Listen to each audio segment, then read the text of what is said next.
In this video, I'm going to be making a wonderful Burgundy Pepper Marinated Tri Tip roast, and I'm going to serve that with baked potatoes and a green salad. I'm going to be using a reverse-sear method in the oven. Don't forget to like, subscribe, and click that notification bell to be notified when there's new videos. Comments welcome. Thank you. Here's a quick list of ingredients, or you can check out the description below. Okay, so to start, we're going to make the marinade. And I start right off with the wine. This is a Barefoot brand Pinot Noir. But you can use any kind of red wine that you like. It's always good to like it, because you're going to have half a bottle left to drink. Or you could make more.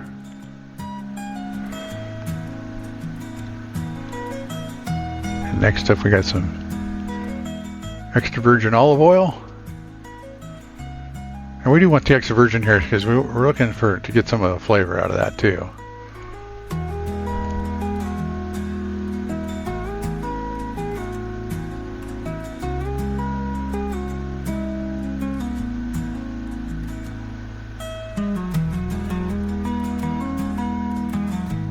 Soy sauce. And this is a low sodium soy sauce. Alright, and then some molasses. And do use the full flavor molasses. You want to get a lot of flavor out of that. Garlic. Oregano, which I'm going to crush up there.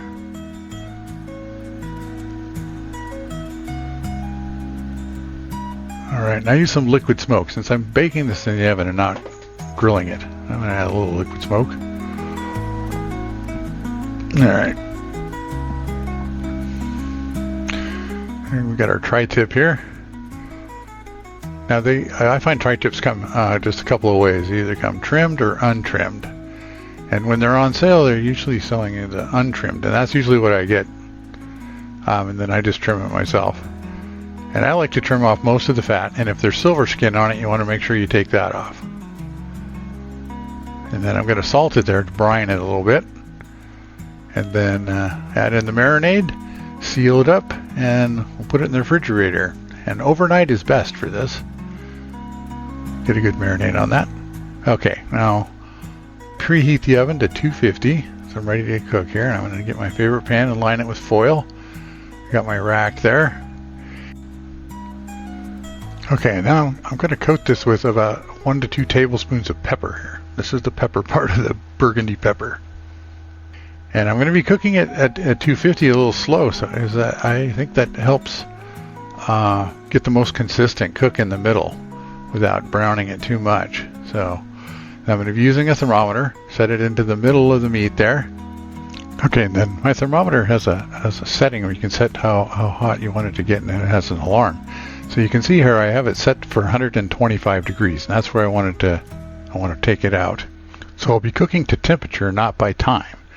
And that's one of the great things about this reverse sear method is you cook it till it's 125, take it out, let it rest, and then when it's getting close to serve, you put it under the broiler and finish it off. Next, I'm going to prep my potatoes here, and instead of baking the potatoes this time, I'm actually going to cook them in the Instant Pot. So they're technically going to be steamed, but they'll basically end up the same as they would. And we just do 14 minutes in the Instant Pot. Okay, I got the roast and the potatoes cooking, so time to do the green salad. And start out with the romaine lettuce, hearts of romaine, English cucumber.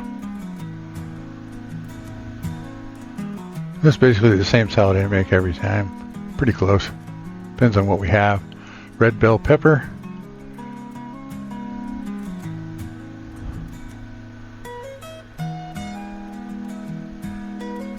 And some Roma tomatoes.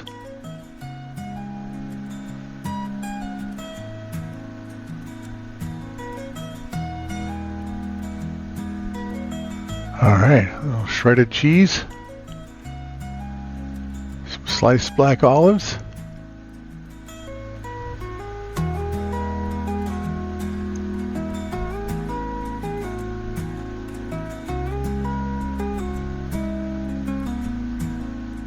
and some bacon crumbs.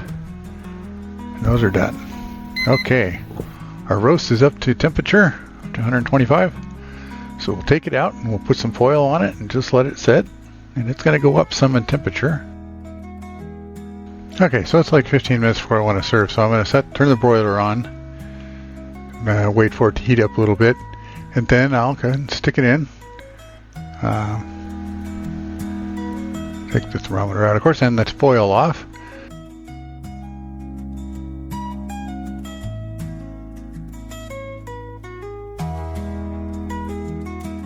I'm just going to do this for like 10 minutes.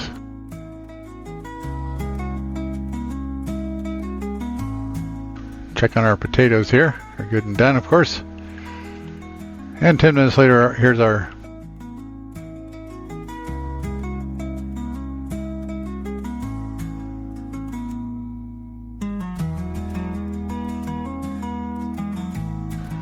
tri-tip.